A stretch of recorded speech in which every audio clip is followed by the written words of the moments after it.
Start off and introduce your 5th District Councilman, Councilman Michael Pinker. Councilman? Good evening, everybody. Thanks for coming. Actually, this is my first Mayor's Night Out. When I had the one last year, it was in February, and at the time I wasn't a councilman. I took over in March, so I've been a councilman for about a year. I'm basically going to go over some of the accomplishments we took care of last year, and some of the projects we're in the process of working on this year. When I'm done, if you guys got any questions, feel free to shoot.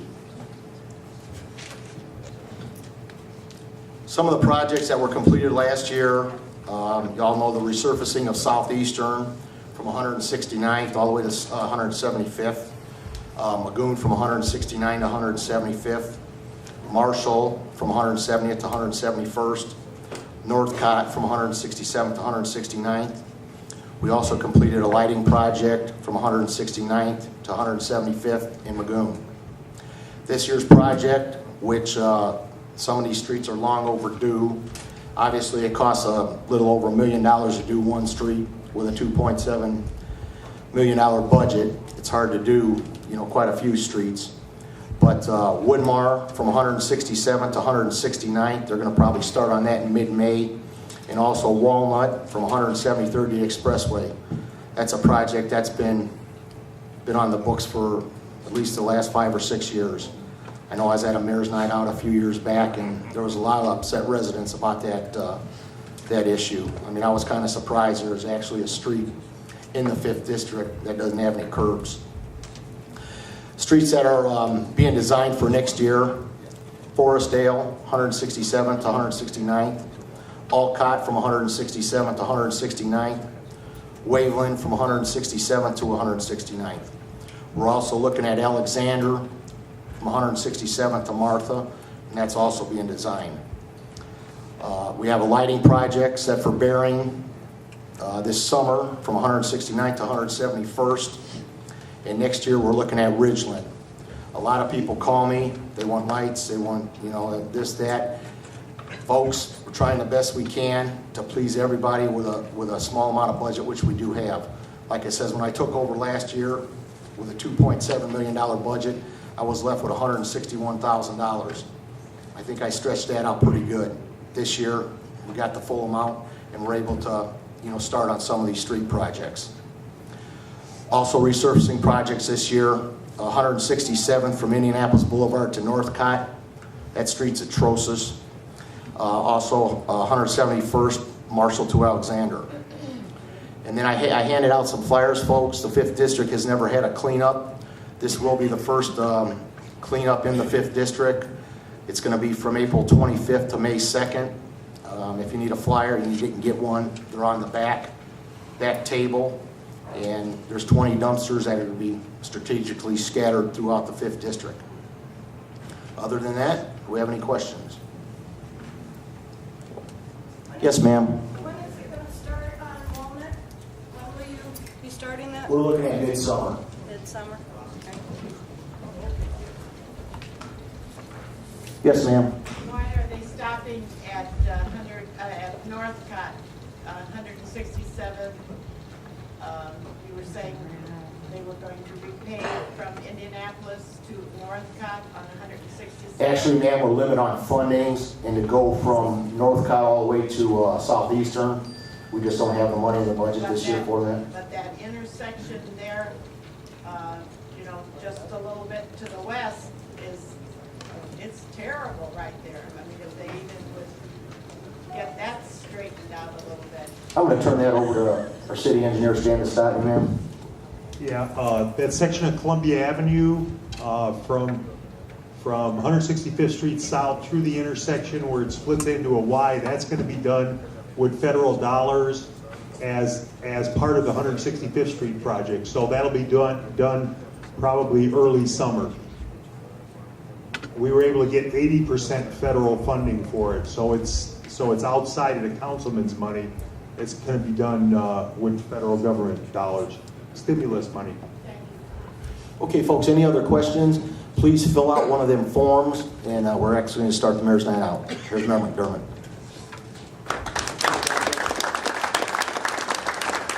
Thank you for coming to Mayor's Night. I want to thank Abbott High School for making their cafeteria available. We appreciate it very much. We've been doing Mayor's Night every month since I've been mayor. I think we're about 80 now, monthly meetings. We do it usually takes a couple hours. We start at 6:30. We travel every district. We're doing obviously the 5th district today. I appreciate the councilman being here. Next month, April 27th, we're going to be at the 1st district, Lost Marsh Clubhouse, 2nd floor. So next month, April 22nd, April 27th, excuse me. We're also taping this on GoHammond.com. It was supposed to be live today, and for some reason we couldn't get it. We're experiencing technical difficulties. It will be on GoHammond TV, though, on demand later on. We will download it, and you'll be able to watch it on the internet. So if you haven't got enough of it, you can go home and watch it again. That's the good news. So, and for those people that couldn't make the meeting, it'll be available to them also. GoHammond.tv. Want to start off and introduce the department heads? We'll start right over here. I'm Pat Moore, the Park Department. Johnny Perez, sanitation. Matt McAllister, Street Bar. Kelly Green, Code Enforcement. Jim Callahan, Inspections Department. Good evening, Scott Mitchell with your sewer department. Kevin Margraff, Fire Department. Kurt Cook, building. Brian Poland, City Planning. Ron Novak, Environmental. Stan Vestotny, City Engineer. Rick Kolensky, Mayor's Office. Roger Cardwell, Police Department. Island Krasinski, Port Authority. Kathy Kasmerzak, Recycling. Sharon Daniels, Personnel. Beth Jacobson, Economic Development. Courtney Margraff, College Bound. Alana Miller, Community Development. Lolita Wings, Human Relations. Bob Lendy, Controller's Office. Michelle Selden, Housing Authority. Chris Campbell, Information Technology. John Amuda, Hammond Parks. All right, I want to thank the elected officials for coming out. We always appreciate it when they come as well. Hammond City Clerk Robert Golick, thank you very much, Clerk Golick. And I saw Councilman at Large Dan Spitali here as well. Thank you very much, Councilman. As you know, Mayor's Night Out is generated by your questions. We have questions going in the back. Michelle, could you please raise your hand? She has forms back there. Please fill out the question and submit it to her. The only reason we ask for your name and address is so that we can get back to you. If you don't want to leave it on there, that's fine with us. You can be completely anonymous. Contrary to popular belief, we never have screened a question. We never will screen a question. We'll ask everyone basically as written. So I appreciate you all coming out very much, and we'll go ahead and start it off, Donna. Well, actually, you know what? I know we wanted to kick in right off the bat. I apologize. We were going to do a press conference, so to speak, about an incident that was going on at 175th and White Oak. I'd like to introduce from Hammond Department of Environmental Management, Ron Novak, so we can go ahead and start this. I know this is an issue on a lot of people's minds right now, so instead of beating around the bush, we wanted to start right off and get into this issue. So, Ron, you want to go ahead and start?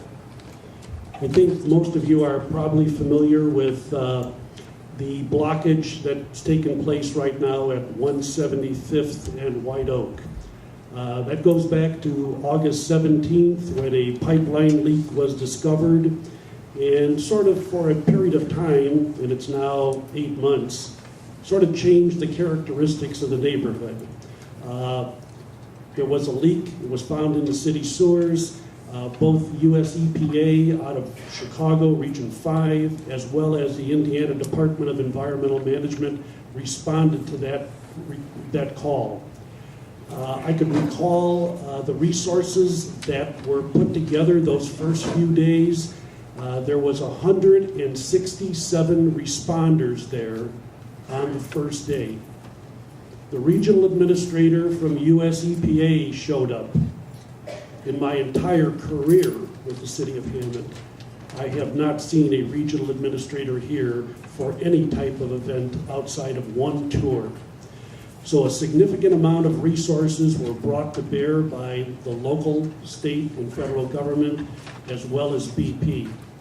During this 8-month period, significant quantities of groundwater were pumped out of the ground to remove the petroleum products. Contaminated soil was removed, and we're now in the process of wrapping up that particular project and waiting on final design approval for the new curbs, the new sidewalks, new sewers in that area, a newly paved street. essentially turning it back better than what was prior to, before this incident occurred. We have devoted a significant amount of time working with and monitoring this undertaking. Because it's so great, we had to go out and actually hire a contractor to work with us, to supply us with the necessary resources to do this oversight. We've got our representative here today. It's Randy Sen. Randy, would you stand up? And Randy Sen is an engineer with Bapscor Environmental, and his company, along with his staff, is monitoring this undertaking and making sure that we understand what took place, we verify what took place, and we can say in confidence that the situation has been resolved and not a risk to the neighborhood. Why don't we go ahead and open it up to questions and see if any of the neighbors in here have particular questions that we can focus on. We're going to wait for Donna to get to you with the microphone so we can get it on TV. Okay, she'll be right to you. Thanks for coming out today, sir. Yes, Mr. Nova, you mentioned that that was a special, in the 20 years that you had being in the environmental career that you have, it has never been a this person from the EPA to go to any of the cases. Can you tell me why is it a special case now that he showed up in this place here at the pipeline leak? Basically because, according to my information, and I've been involved in pipeline leaks before, most of them have either been in rural areas or in industrial areas. This particular case was different due to the fact that the release occurred right smack dab in a residential area where you have homes on all sides of the pipeline. And I think there was a concern that if that is in fact the case, we need to know what pollutants were involved, whether or not there were impacts to the waterways because of sewers going to the Little Calumet River or to the sanitary district treatment plant. And so you're in a residential setting versus another type of setting where the risks would not be as great. Normally with environmental issues, the most sensitive areas are residential, followed by protected areas, such as wetlands, such as forest preserves. So human health and human habitation are really a crucial element in regards to how the agencies respond to a situation. Thank you. Sure. Now you're basically where you're saying this is a special type of situation other than other occurrences that had happened regarding this type of matter, right? Because it's in a neighborhood, in a residential area. I think it's important. I want to jump in here and, you know, prior to this event, BP and the city of Hammond sort of had a rocky relationship. And I want to tell you, if BP was doing something wrong, in our opinion, we'd be all over it. You have to remember that the neighborhood came after the pipeline, sir. And that's part of the problem is BP didn't tunnel under existing homes. We built homes over the top of BP's pipeline. And usually things of this magnitude don't fail like this one did. And when it failed spectacularly in about the worst area you can imagine. And, you know, here we are, 2 months away from the asphalt plants being shut down because winter's coming and we discover a massive leak in a neighborhood. I mean, it's a bad situation. I mean, I don't think that BP was negligent, in my opinion. I think it's just wear and tear, and unfortunately it fell in a bad spot. And with a bad situation, we did the best we could. And I tell you, I feel horrible for you, sir, because you live on the front line. And that's a horrible situation for you. Nobody in this room would want to trade places with you for that. But the fact is, you know, we stayed on top of BP, and so did the state environmental, and so did federal environmental. Everybody's watching this, and with a bad situation, I think they did as best as can be expected in a bad situation. Questions? I know we have some representatives from BP here. Does anybody want to speak on behalf of the company? Sure. I forgot your name, sir. Joe. Joe. Nice to see you, sir. I'm the, I will. Thank you. Thank you. I'm the operations manager for this particular pipeline. And a little history, this all started, as Ron mentioned, back in August of 2010. We tried to do what we could to, under extreme circumstances, to try to aid the inconvenience that we were making for the community. We tried to prevent it as much as we could. We tried to accommodate people, and the residents are right in the local area, and try to expedite getting the work completed. We worked throughout the winter. We had our contractors there. We did a lot of work as far as not only the remediation effort and remediation of the water table, but the soil itself. We really apologize for the inconvenience to the neighborhood. We've tried to work in the areas to get it done, to expedite getting the work done. And now we're down to the final legs here where in the next month you're going to see the street coming back together, the curbing going in, driveway aprons, landscaping going back in to do the final work on the cleanup of the whole area. So Joe, I mean, in April, the residents can expect to see that kind of stuff happen? Yes. Basically, the only thing that we've been waiting for is the asphalt plant to reopen? The asphalt plant should open about mid-April, and as soon as the asphalt plant's open, our plan is to be ready to lay asphalt on 175th and White Oak in that intersection. So basically, the reason it's been open for so long is basically we've been waiting for the asphalt plants to reopen? That's exactly right. So if it would have happened at a different time, if the leak would have happened in, spring, it may have been done during the same summer. Yes. It was just a matter of unfortunate timing. The other thing is we were very careful at making sure the cleanup was done correctly. Because for us to spend a lot of time in there and say we're cleaning it up and do not a very good job, then nobody's going to be happy with the final result. I can now stand up here and tell you that we are very pleased, and I think the city of Hammond and the residents should be pleased with the cleanup that was done. I'm very comfortable that any of the hydrocarbon that was there has been removed, and we're to the point now where we're going to be putting down the paving, and the site will actually be turned over to the state of Indiana and their monitoring program to monitor to make sure there's no residual hydrocarbon that's in place at that site. So, Okay, it looks like we got a couple questions. yes, Mr. Corl. An update on the wells that were dug right in front of my house there. There's 3 wells on the city property there. There's still a vacuum truck vacuuming out, I guess, the water table, and they're still dumping that on the container that you guys have over on White Oak Street. The wells that are currently there are going to stay in place, and they're going to stay in place really for monitoring to make sure that any of the hydrocarbon that was there has been removed. It's not going to be on a everyday frequency, and I don't know, Dave, what's the frequency going to be on monitoring those wells? Once a quarter. It'll be once every 3 months. We'll have a truck there to pull some vacuum on those wells, monitor to make sure there's no hydrocarbon. So we're trying to minimize it.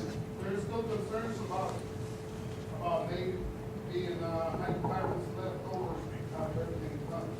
Okay, I think Von Novak wants to jump in.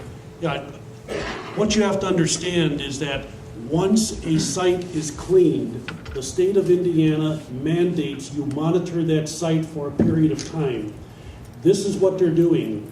They're working with us and our consultant in regards to siting those wells, monitoring those wells, sampling those wells, because when you say you're done with the physical excavation. Monitoring the site conditions is going to take place for a period of time.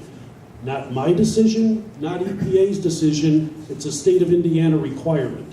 So we want to be part of that. We want to make sure that we have an accurate depiction of what is taking place below ground with the groundwater table. So you'll see water extracted from those wells in order to adequately and properly sample them. Okay.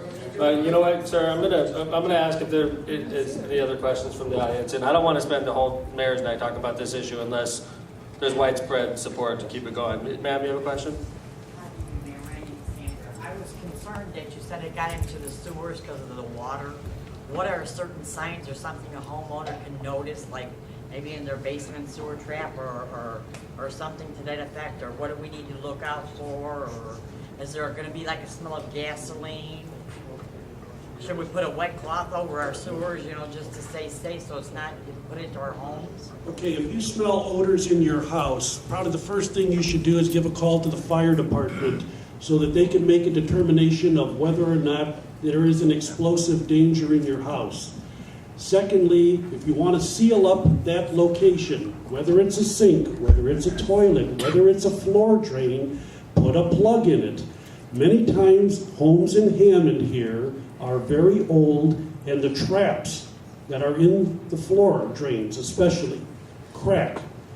Typically, when there's water in there, that's an effective barrier to keep the odors out of your home. If that water goes out of there for a period of time, because you're heating the house, and in the summertime, cooling the house, you evaporate that water. Adding water to it, calling the fire department, making determination that the city knows what's going on. We can go out, check with the various city resources, sewer maintenance, see if there's any product that is flowing in there, possibly a location where there may be a leak. So take steps within your home, but notify the authorities. Okay. Any other questions about 175th and White Oak? Yes, sir. I'm delighted that the gentleman is here from BP tonight.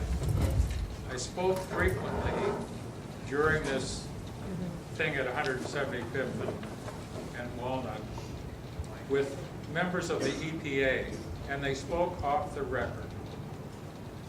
They told me that in all of their years, they have never seen a situation like Hammond, with the network of pipelines running under the city.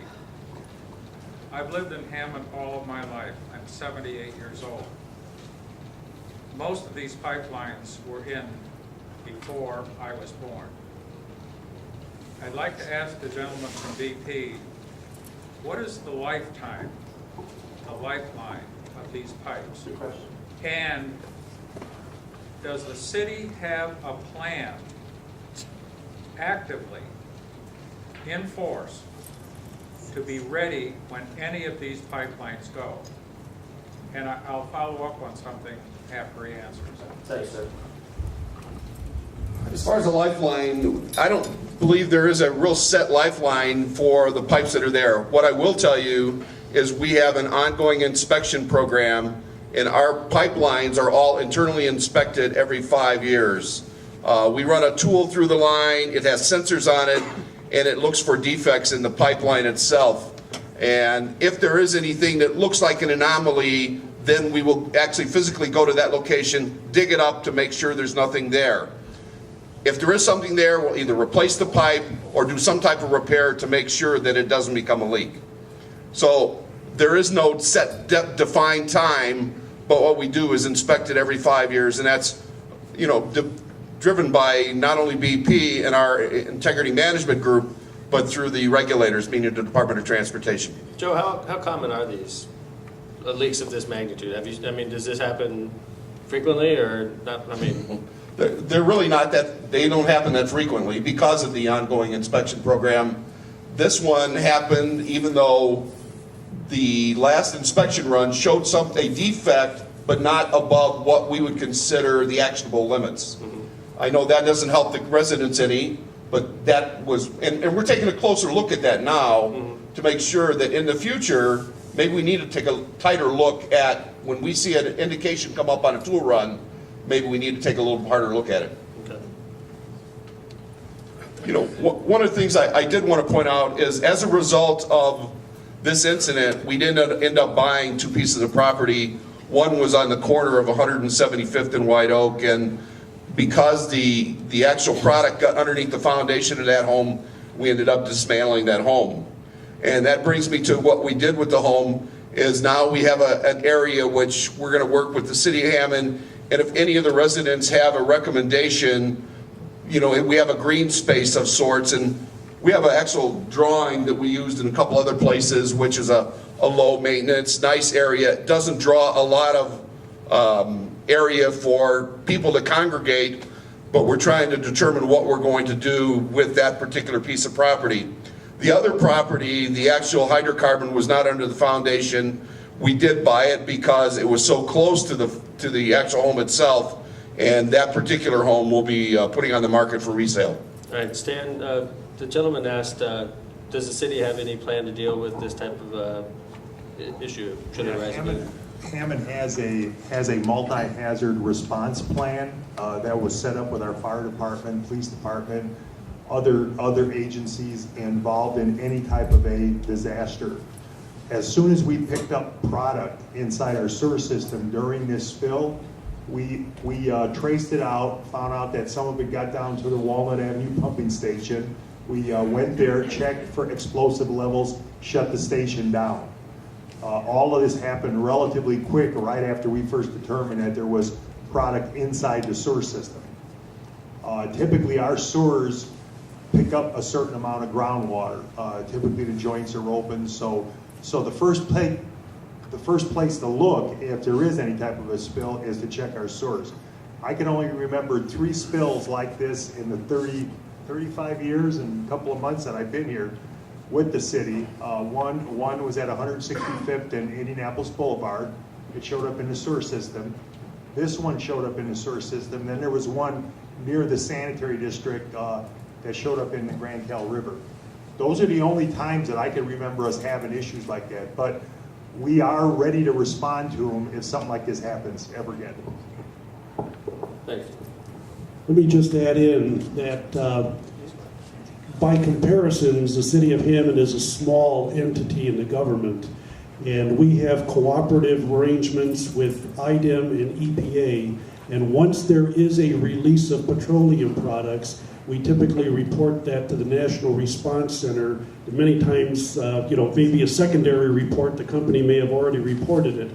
But that brings in other resources from what I call our big brothers, the state and federal government. So with one shoulder to the wheel, it may move a little bit, but with the help of the state and federal government, which you saw here, working with BP on this situation, a lot of topics were covered here in regards to the health and safety of the neighborhood that I have never encountered before. So this was a thorough response. Okay. Any other questions?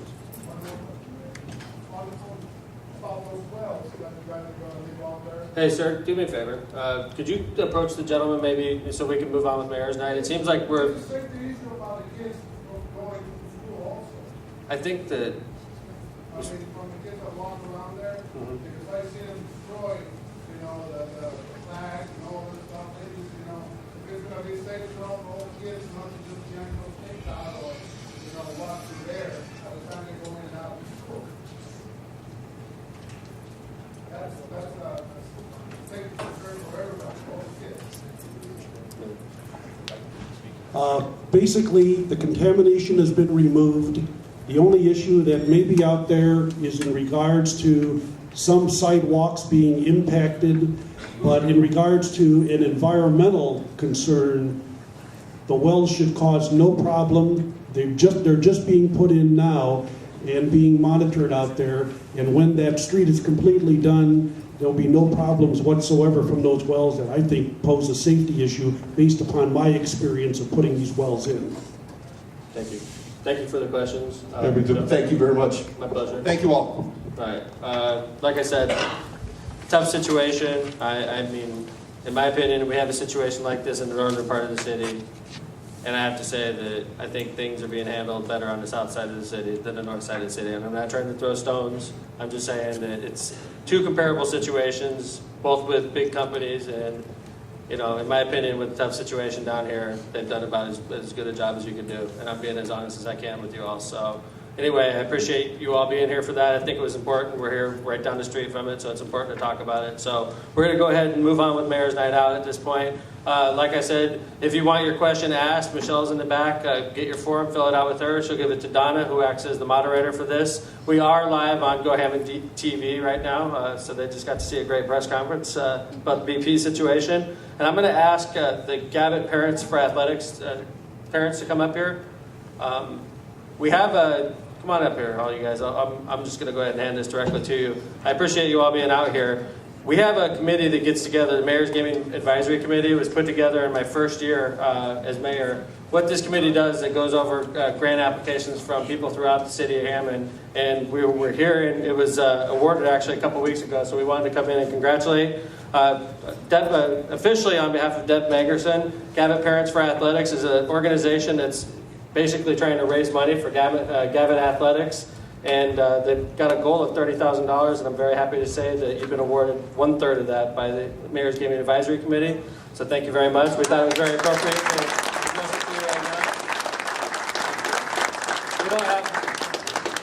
We don't have the check, but we wanted to let you guys know since we were here. Yeah, we're still waiting for that to clear, actually. So, yeah. But no, I mean, we figured we were here. We wanted to officially congratulate you guys. So congratulations. Keep up the good work. Okay? Give a big round of applause, everybody.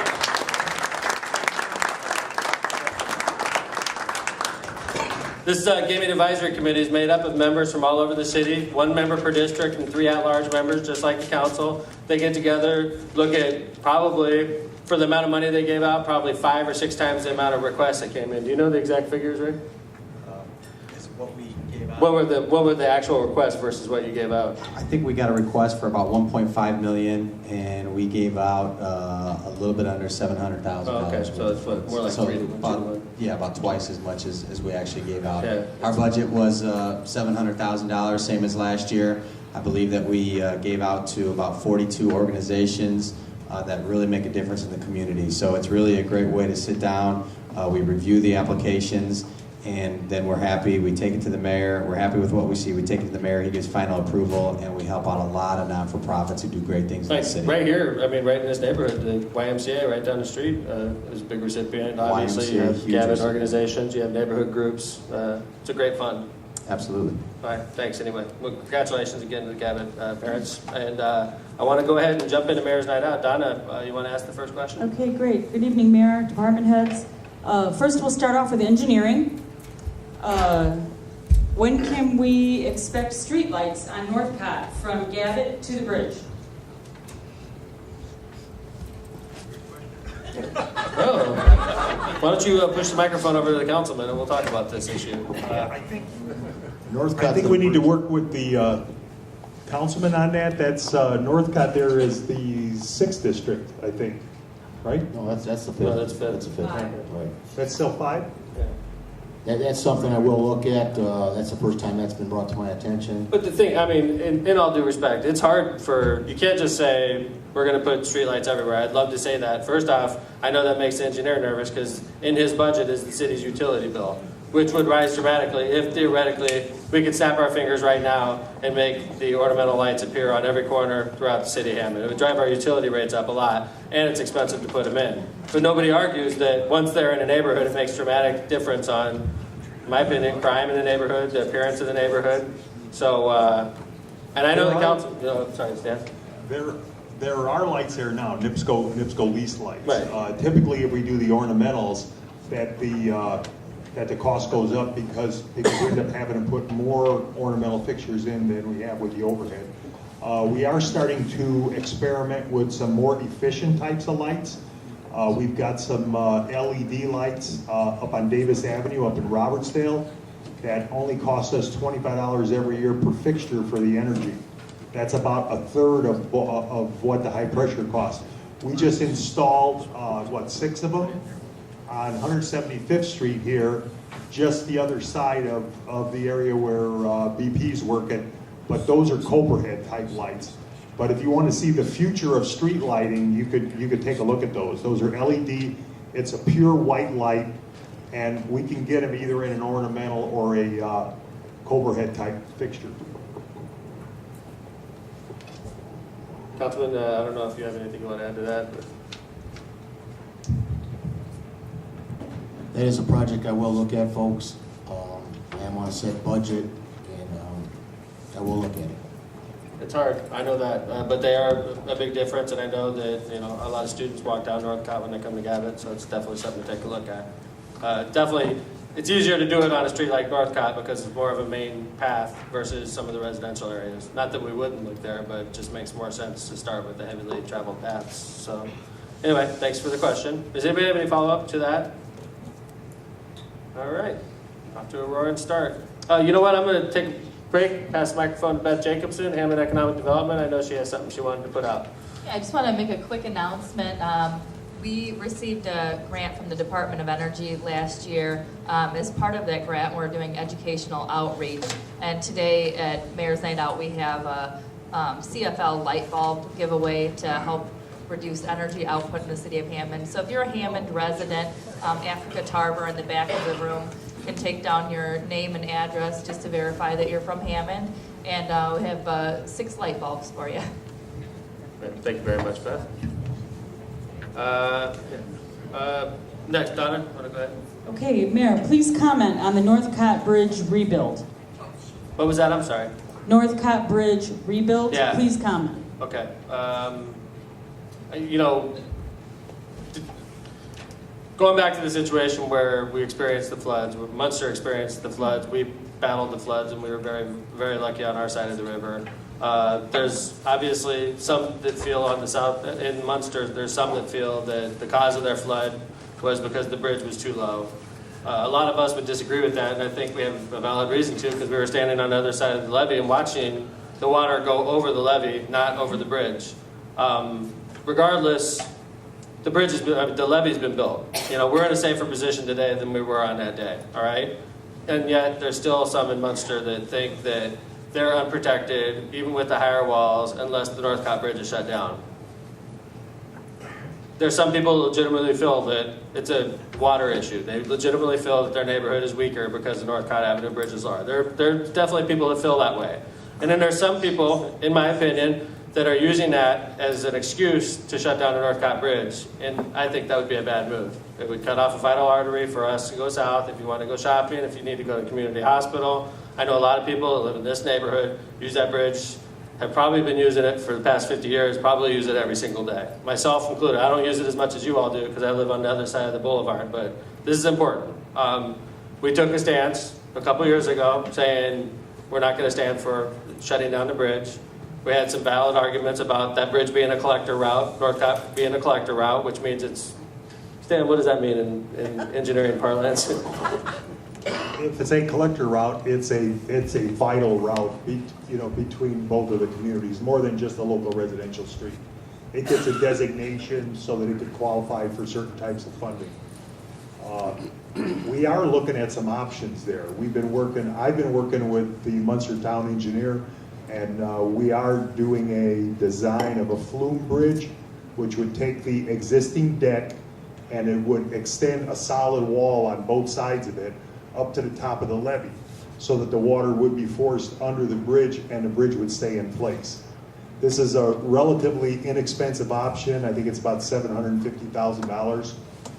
And over at the Columbia Avenue Bridge, the county needs to rebuild that bridge over the next few years. They're gonna elevate it so that it doesn't have to be closed. Columbia Avenue Bridge is actually lower than Northcott Bridge, right? Yeah, Columbia Avenue Bridge is interesting. lower, about 6 inches lower. I mean, you don't hear too many people yelling for the shutdown of the Columbia Avenue Bridge, and yet that bridge is actually lower.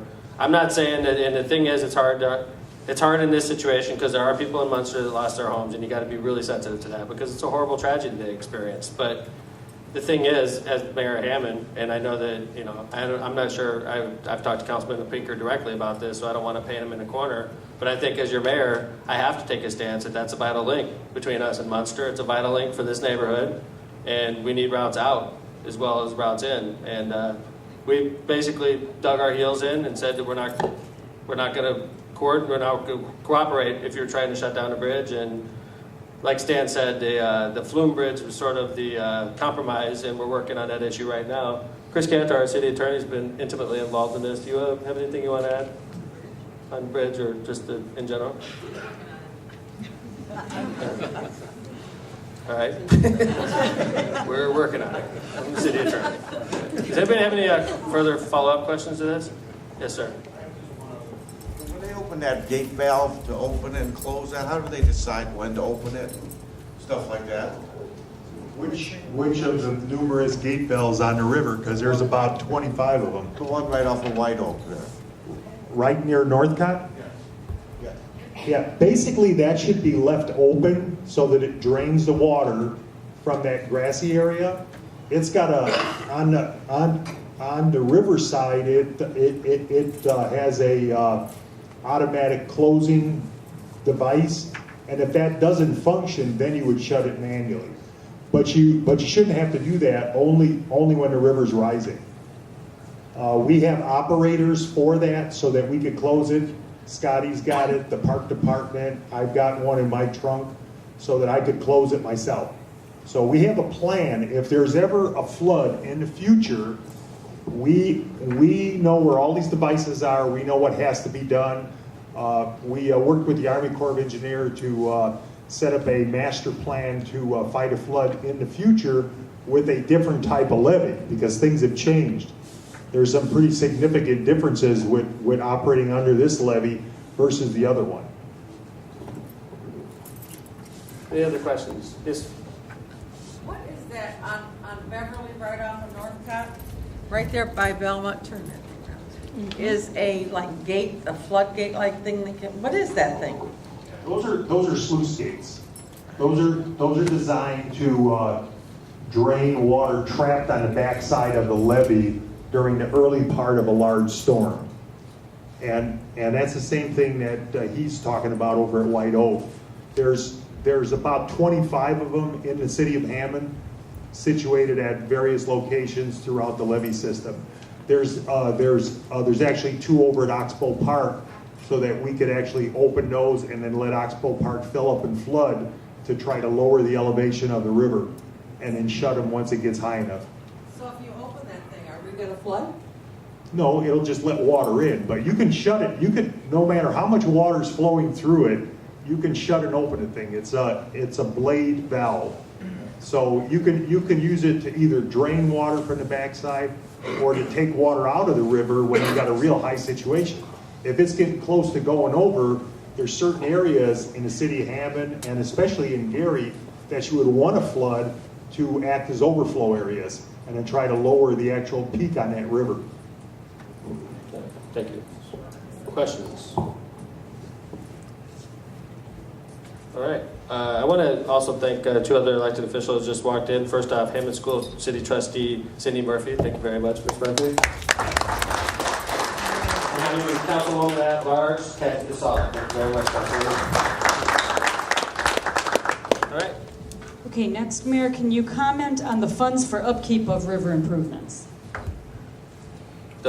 Say it again, I'm sorry. Comment on funds for upkeep of river improvements. Interesting question. Right now, there's a proposal that's passed the House that is asking Hammond and Gary and Lake County to fund the cost of the Little Calumet levee basin. The cost us about $1.5 million in the first year, and after that, probably about $800,000 a year. They're targeting casino money to pay for it, and basically we would be paying for a regional problem. I don't think this is going to be the final version of the bill. However, it did pass the House yesterday on 3rd and final, and it's part of the budget, which is the problem. The budget's now heading over to the Indiana Senate. I was there this morning talking with the president of the Indiana Senate, who's a good guy. He's a big Republican, but he's a very wise guy, and we talked a lot about this issue, and I'm hoping that anything that happens in the Senate is different than happened in the House. It's not the final version yet, but they're debating either forcing us to use casino money to pay for this regional problem or taxing basically all property owners from here down to Crown Point with a fee that could range anywhere from $50 to $200 a month. So I think it's very likely that one of those plans is going to become a reality probably around July 1st. But right now, the one that passed the House and is part of the amendment has Hammond and Gary and Lake County paying for the whole thing. So obviously, I don't think it's fair. Obviously, I'm not very happy about it, and we're working on it right now. I was at 11 o'clock last night driving down to Indianapolis, and this morning I was driving home again for Mayor's Night Out. So I have a lobbying team that's working on the situation, and it's constantly moving target. I don't think that this is the final version. So that's pretty much an update on legislation regarding the Little Cow. I think we have a question. That was my question. Good, thank you. Why was the original plan shot down? Wasn't it more fair to spread this thing out to the entire watershed and let everybody partake? $25 per household, to my way of thinking, was a small fee for the protection that we're going to get. And this is going to be an expensive proposition. But why should it fall on Hammond and Gary when this watershed goes all the way south to, almost to the Kankakee River? It goes into Porter County as well. It's a Right. huge watershed. Right. Sir, I'll be honest, I don't think this is the final version of the bill. I think the final version of the bill is going to be what you talked about earlier, with the fees ranging, depending on the type of property you own, in the watershed, okay? I don't think that's a good plan personally, and part of the reason it failed is because there's a lot of other people that felt that that was a bad plan as well. There was no real accountability in the money that they were going to raise. They were going to raise $7 million a year with that tax, and they only need $3 million a year to do the work. That's a lot of fluff. There was no accountability in the numbers that they presented, and that's part of the reason I fought against it. The bill that's been passed now, and I know you want to talk again, I'll give the microphone back to you, I promise. The bill that was passed now was retaliation, in my opinion. Retaliation because we fought against the bill, retaliation because the city of Gary fought against the bill, retaliation because Lake County government fought against the bill, and it's so coincidental that those are the exact three entities that are being targeted now with the entire cost of the operation. So I guess I could take blame for this, but I tell you, I'm participating in the democratic process is what I'm doing. I don't feel that it's a good bill. I have that right as an American. I think all of us could agree to that, just like you feel the way you do. I feel that way. I went into the State House and I argued and I was successful, and because of that, in my opinion, we're being punished. City of Hammond's being punished. City of Gary's being punished, and Lake County's being punished. I don't think this is the final version, but I do think that's true, what I just told you. I don't mean to put you on the spot, It's but okay. you're the man. That's what Mayor's Night Out is. That's right. What is your plan? What would you? My plan was very similar to the one you brought up, except for the money went to elected officials instead of to an unappointed board. My whole problem stemmed from this, we got 5 board members appointed by the governor, state, all right, and then they hire their person who works for the state. They don't work for us, and yet they raise local money. Your money goes to a state board, and the state makes decisions on how to spend your money. Sir, that's not common in government. It's common for, if we're going to raise local money, it's common for local elected officials to make the decisions on the local money. That's the majority of the situation. You see that. The reason they're doing that here is because we don't trust them. We don't trust those politicians with that money. And I get very offended when I hear stuff like that, all right? And that's really a lot of where this is coming from. A lot of people say this is a power grab by Mayor McDermott. I want to control it. Absolutely not. We have nothing to do with this, other than I don't think it's right. I don't think it's right that they're going to raise $7 million a year and give it to a state board. It's just not common for that to happen. It should be given to the Lake County Drainage Board, which composed of our 3 county commissioners and our county surveyor, 4 elected officials. And they make the decisions on how to clear that Little Calumet River and maintain the upkeep on it. It's a $3 million a year job, sir. They're raising $7 million with that tax. I mean, if the city of Hammond went for a $7 million tax increase and I couldn't tell you what I was going to do with that money, you'd be outraged. We don't know anything about what they plan to do with that money. We know it's about $7 million, but we don't know how they're going to spend that $7 million. They haven't done their homework. I participated in the democratic process, and we were successful a month ago. Then our Democrats went on vacation, and then they just got back, and one of the first things that happened by a straight line vote, our local Democrats voted against this amendment, but by a straight line vote, they voted to make the amendment that we talked about earlier. Straight line. What's that, sir? It could be. I mean, I'm not saying that, sir. I'm not. Okay, but it could be. That's if I went for a $7 million tax increase, sir. I am positive you guys would say, Mayor, if you're going to raise $7 million of taxes, what are you going to do with the money? Why do you need 7? If I can only prove I needed 3 or 3.5, you'd say, then why are you raising 7, right? Nobody's asking these questions except for me, and I got spanked for it, guys. I feel like I'm to blame in this. I do. Because I fought. I participated in the democratic process. And I'm going to tell you the truth. This is what happened. And now we have a bill. It's bad for Hammond. It's probably my fault. And I'm going to fight against it. All right? But that's not the America I live in. I believe in being able to go to the State House and arguing. I believe in that stuff. And if you're going to get punished because I'm participating in the process, it's not right. It's not right. But I'm going to fight it. I feel responsible. I'll be honest with you. That's why I was in the State House last night at 11 o'clock at night and this morning. Because I feel responsible, so. Mayor, do you know the bill number on that? Oh, gosh, I should. Anybody? off the top of their head? It's a little cowbell. 1574. Thank you. Thank you. It's a little cowbell. Everybody, the funny thing is the little cowbell is being talked about in the same sentence as vouchers and right to work. It's like suddenly taking on a life of its own. This little bill, little cowbell, is suddenly like mixed in with the big guys, and they're making deals on the little cowbell, and that's not good because this is a Democratic county, and if they're cutting deals, it was 60-40. The Republicans voted for the amendment, the Democrats voted against it. And the scary thing is the Senate's even more Republican, and I'm not saying bad things about Republicans or Democrats. I'm not. I'm just saying that we're looked at as a Democratic town, and this is becoming a party issue. And if it's becoming a party issue, that's not a good thing. So, anyway, that's about as blunt as I could be. I was there this morning, and I just got back, so it's about as blunt. In the back, yes, ma'am.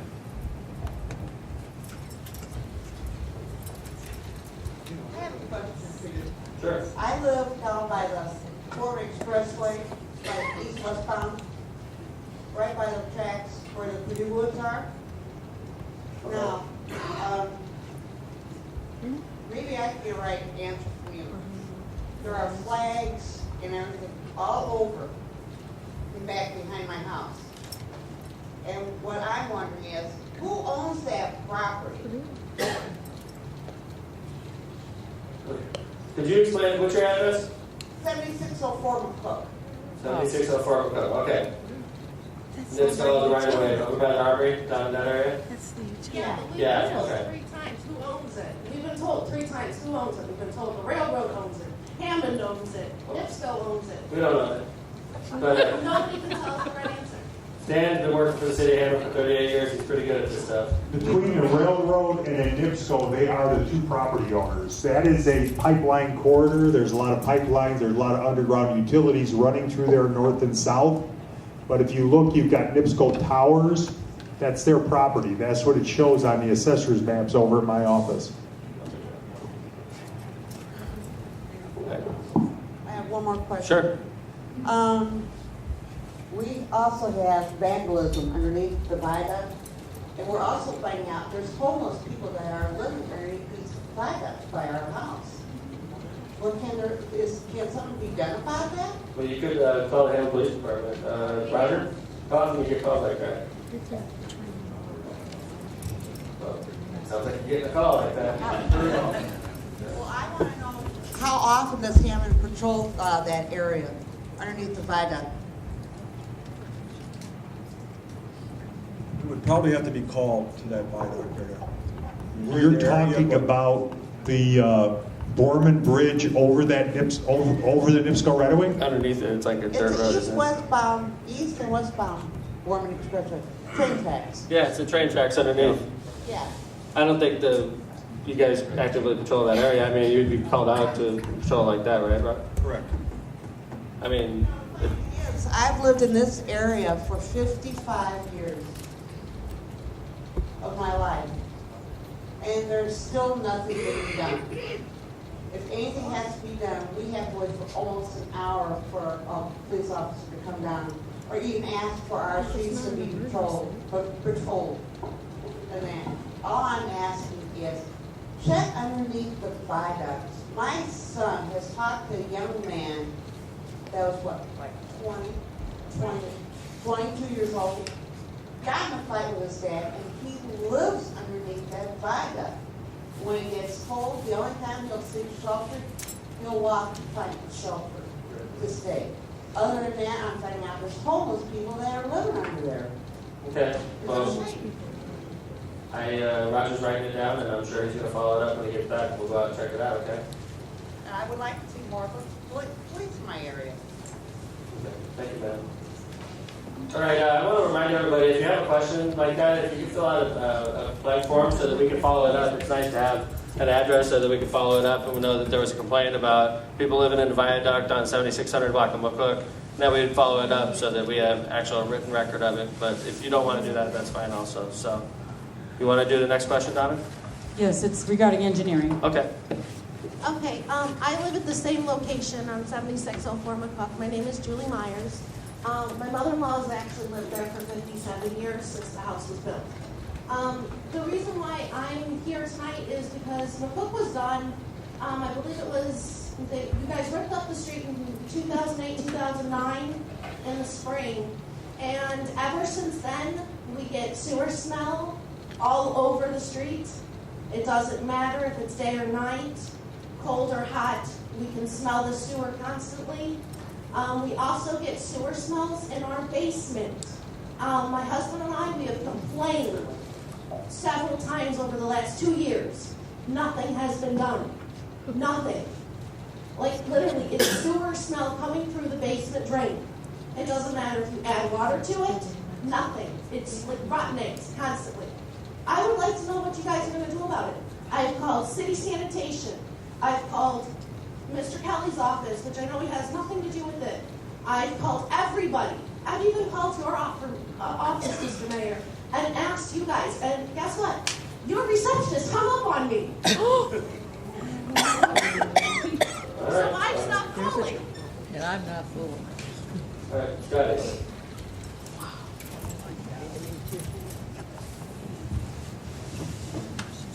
I do acknowledge your issue, and we have been out, and I believe we have inspected your home, and we checked the sewers, and we found no issues with the sewers at all on there. It's a hydrogen sulfide smell. Sometimes when they rebuild the streets, they use a stone bed out of a slag material, and that can cause odor issues too. And that may explain why you got the hydrogen sulfide smell.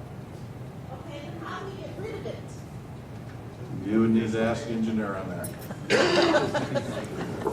It should dissipate after a few years.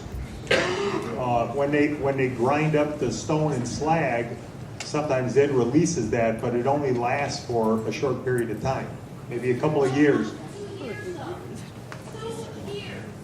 Well, we use the same material all over the city.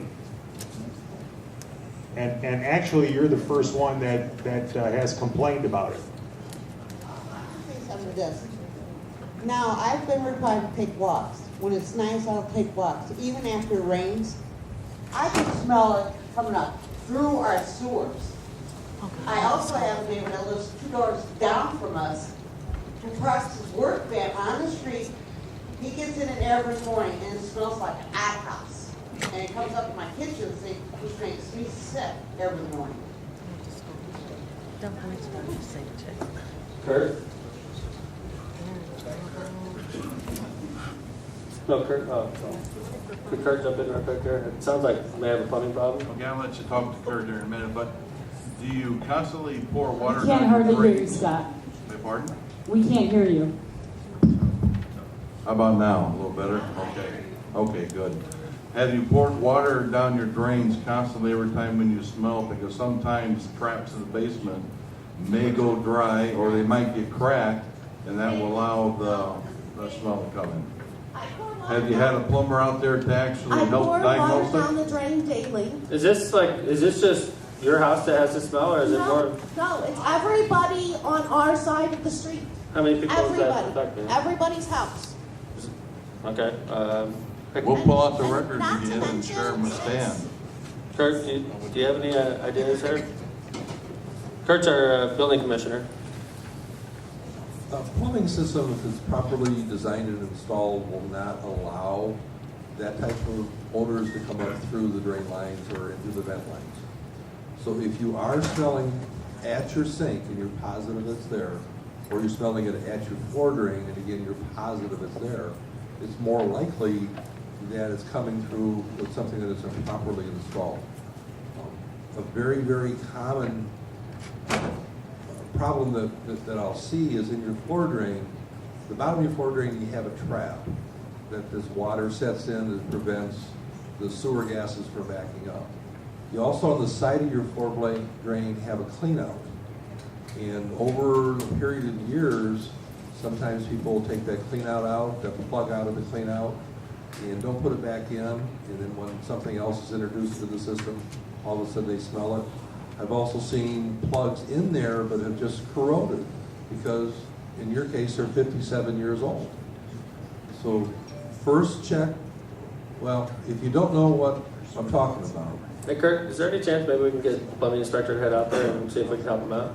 I was gonna suggest my wife is right over here. Make sure that she's got your phone number, and I'll call you in the morning, and we'll come out and take a look at it for you. Okay. We'll have somebody take a look, ma'am. I mean, if it's something we did, we want to help, but I'm no expert on this, so.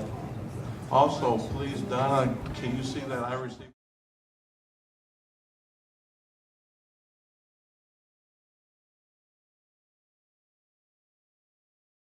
Problem.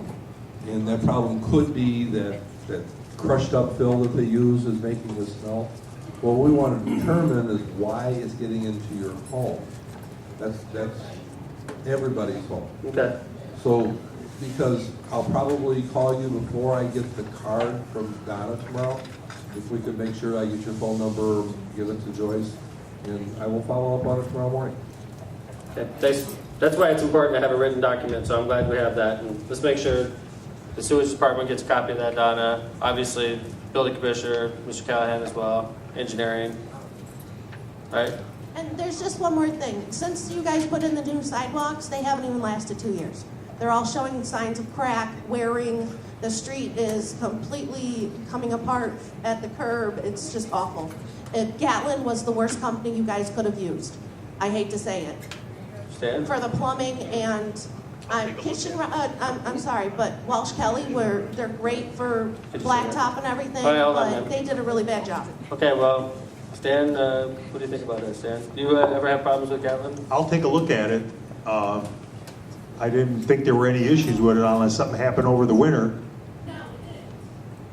But, well, typically concrete sidewalks crack at the joints. That's normal. And same thing with the asphalt pavement, you will get some random cracking, especially after the winter. And once we get some 80 and 90 degree weather, all those cracks will seal back up. That's just normal. That's the environment that we live in. I'll take a look at it. I'll go out there tomorrow and I'll look at the street. All right, thanks for the question. Anybody have any follow-up to that? Yeah, hi ma'am. I have an older home in Hammond, and I found out, before changing all the sewer piping and stuff like that, the old trash things, there was one little thing that somebody suggested for me to do with the odor that comes out of the little sewer in the basement, and I tried it and it worked. It's just called baking soda. So it helped clean up everything. Bleach too. Please, baking soda. Okay. Thank you guys. Okay, Mayor, moving on to our next issue, still engineering. I'd like to request that we place a path, either paved or cinders, through the parkway at the end of 174 Place to connect with the path that leads to 175th Street. Currently, the path is used by the kids from Gavitt, and the grass is ruined. It would be great if it were handicap accessible. 174 the Place to 175th Street. Just north of here.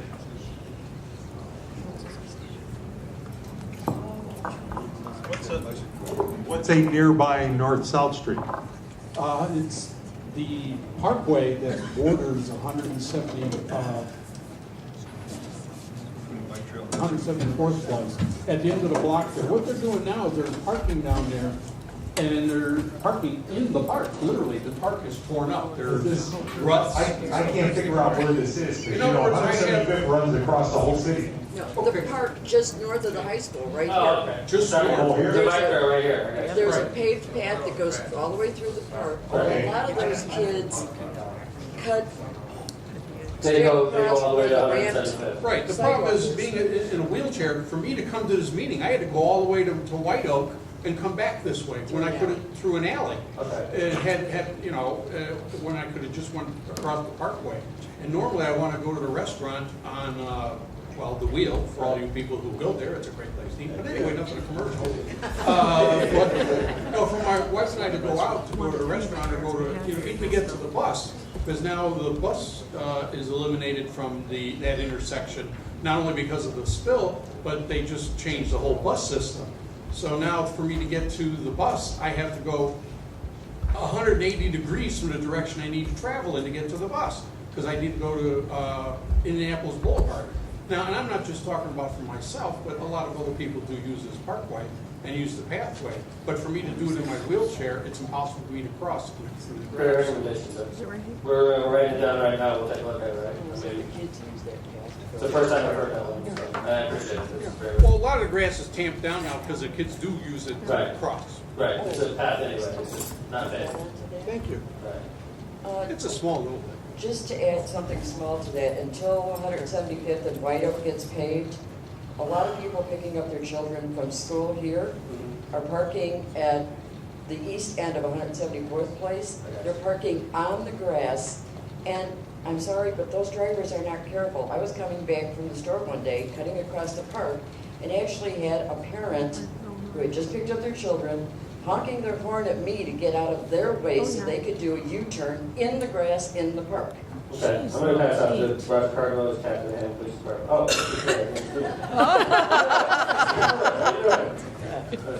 Just in time. He said, it sounds like, well, we have a lot of situation with traffic with the situation 175th and White Oak, and I guess some parents are parking on 174th Place, and their kids are coming to the car, and that's causing traffic problems, is that? They're actually parking, on the grass of the park itself. Okay. And they're not watching for kids who come through there to go home. I almost got hit as an adult. I got weeped at and flipped an unseemly gesture for not getting out of a driver's way in a park. All right, I can definitely look into it. Once you, afterwards, once you come up to me and maybe you can explain to me exactly where they are, and I'll have my police officers on it tomorrow. No problem. Thanks, man. Thank you, sir. All right, Donna. Next up. Hey, you know what? I want to do a commercial break real quick. I mean, we're not going to stop. I just want to remind everybody that Northern Indiana Public Service Company, our favorite electric utility, is having a rate increase public hearing in Hammond, Indiana. As you all know or may not know, previously NIPSCO tried to get a 17% electric rate increase, and the city of Hammond filed a lawsuit against them and stopped that rate increase. Now they filed a second case, more of a compromise figure. They're trying for an 8% electric rate increase. City of Hammond also has an opposition filed in this case, which is good for all utility customers, I think. We're one of the main litigants in this case trying to stop the electric rate increase. And it's really important that we have a big turnout. Because Hammond is the largest city in Lake County according to the last census, because we're the largest city, NIPSCO has to have their public hearing in Hammond because we're the largest city. The public hearing is going to be held April 7th, on Thursday, April 7th at Hammond High School, starting at 6 p.m.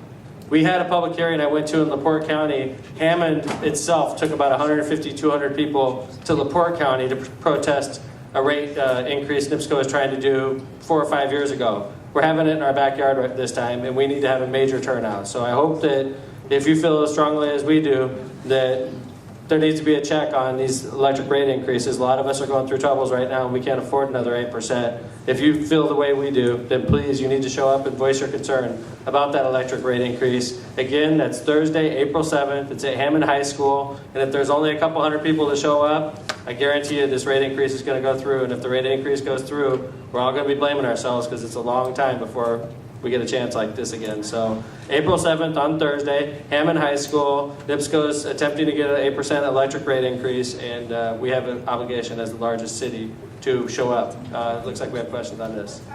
6 o'clock, ma'am. Hammond High School, I've April got 7th. the press release back here, sir, on the table if people want copies. Okay, we got the press release. I'm sure there's information on GoHammond.com, the city website. That's Thursday, April 7th at Hammond High School. It's super important to have community groups there. If you're part of a community group, if you're part of a crime watch, if you just want to be a good neighbor, let your neighbors know. If we have a small turnout, I guarantee you they're going to be inclined to go with this. In LaPorte, when we packed that place with like 1,000 people that day, the IURC took notice. So please show up in force and do your duty as a Hammond citizen. So any questions on this?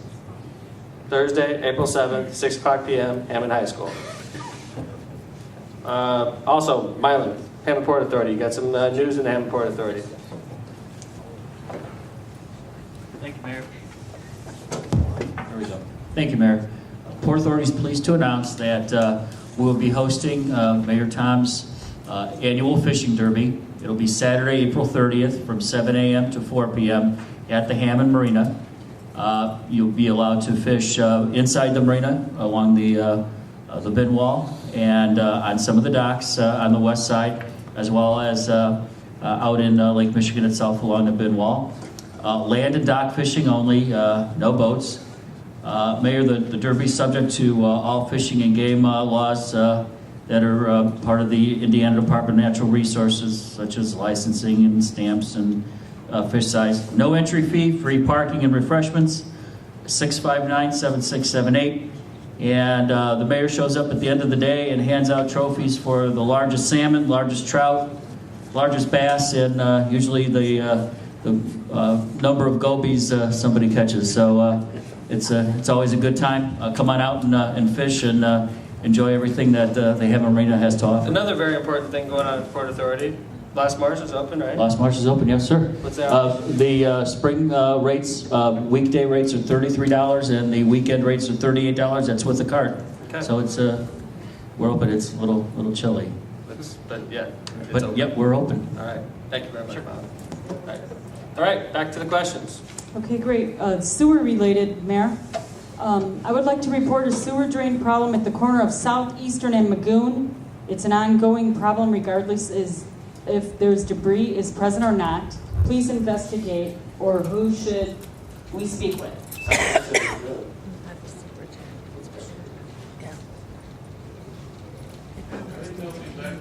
Your mic's on. Is Mr. Barber still here?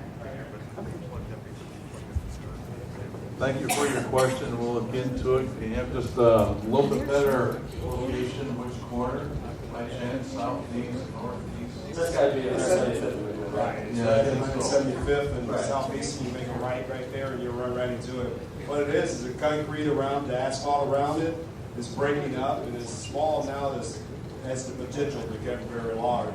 A lot of kids go through there, and I didn't know one of this probably sinking all the way through, so it'll lead to a bigger problem if you don't look at it this way. Don, I couldn't hear the exact address up there, 175th. 175th. The sewer grate, sir? Yes. Sewer grate, you said it's flaking away around the sewer grate? Right, the Sort of sticking asphalt out. around it is bigger. You get that asphalt around the sewer grate? Okay, thank you. I will look at that right away. 175th and Magoon. Got it. Okay, thank you, sir. Okay, is Mr. Walzak still here? He's got a long question for the police department. All right, chief just walked in. Good evening. In the middle of November of last year, I got nailed with a ticket and I was speeding. Not a problem, you know, things happen. But anyway, on the ticket it said 1-1 of 11. So about 3 weeks later, I went to court, and obviously that date was not right, so they made it 1-3. On 1-3, I went there, and they had a sign that they were closed. Me and 20 other guys and whatever else was out there, so I lost another day's pay. About 3-4 days later, I had a letter from the city, and they said that you're to be in court on the 15th of February. So I went there. The letter said 2010, February 15th. I got there, and I lost another day's pay, and they told me the issue I want to get after is everybody there was guilty. And also they had Lake County guys that were handcuffed to one another, which I didn't think was right. And they had one cop in there that had his hand ironed in there, and I don't believe that's right. And what I'm getting off after also is that I had to go to court, and it cost $100. So if everybody was guilty, why don't they just do it this way, that the cop will write me out a ticket, I'll give him $100, and he'll give me a receipt, and I ain't got to go through all this stuff. A lot of the issues you brought up, you know, Hammond government's laid out where the judge, the city court, is an independent elected official. And what happens in the court as far as scheduling and things of that nature is he's an independent elected official, and we respect each other's jurisdiction like that. I try not to tread on his territory, just like he doesn't try to tread on my territory or the clerk's territory or the city council's territory. We're respectful because we are elected officials. Now, a lot of the issues you brought up are issues I think that would be more appropriate towards the city, the city judge, Judge Harkin. Some of the scheduling issues, Chief, I mean, as far as like the treatment of the prisoners inside the jail, sir, that's completely not my call or jurisdiction. As far as scheduling you to show up to court dates, we deal with it because the court is my next door neighbor at City Hall, so we have a lot of overflow traffic right in front of our building, or right in front of our office doors. But Which one would you like me to address, Mayor? I guess I'll address the first one. Speeding, yes, we do speeding enforcement. I'm sorry you got a ticket. The signs, they're not suggestions, they are mandatory that you respect them. We do try to enforce the laws because what we found through the years, especially we have certain intersections that we have a lot of crashes at. And we find if we do aggressive enforcement of speeding and stoplight enforcement at those intersections, we bring down the number of accidents, and that's what you pay me to do. You want me to provide public safety to you. That's why we do that. The first part, that's the first part. The second part about the dates, as the mayor pointed out, we don't pick court dates. We're given a court calendar each and every year, and given a certain number of days that we can put on citations for different offenses, and that's what we do. If the court then changes that day or decides not to have court on that day, unfortunately, it's not a police matter, it's a court matter, and we have to adhere to that. The inmates being brought in that are handcuffed, they're probably not Lake County, they're probably our city court persons. Most of them are nonviolent offenders, i.e. driving while suspended, drunk driving, things like that. We try to do that. We actually try to do all the arraignments now over video. They're actually held in our jail, and they sit at a screen and talk to the judge, so the security's better. We've really not had a problem. We've never had a breach of security, and the police officer that works there has been working in the courts for many years, and obviously he pretty well knows what he's doing. I think in the last 20 years we probably lost 2 prisoners, and we caught them very quickly afterwards. So I hope that answered all your questions. If you have any other questions, I'll be more than glad to stick around and answer them afterwards. Sir? So then that's okay, the way that the system is. Well, I mean, I think what the Chief and I are both saying, sir, is even if we didn't agree with it, he's an elected official and he makes the decisions of what happens and what's proper conduct in the courtroom. I don't think it's, unless it was inhumane or something that was shocking to the conscience, I don't think it's my job to tell Judge Harkin how to run his courtroom. And that's what because I respect he's an elected official, I respect his office. Okay.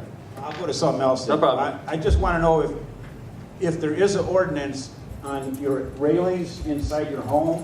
Like I want to get rid of my wrought iron railing, and if I want to put a wooden railing in, like I went to Menards, you got to drill the holes, and I don't want them like too far apart where if I went to sell the home, they would tell me, hey, if they're too far apart, the kids would fall through, or if they're too close together, he can get his head or arm stuck. So I just wonder if there's an ordinance on that. Well, we got the guy here that can tell you, Kurt is the code commissioner, he spoke earlier, Kurt.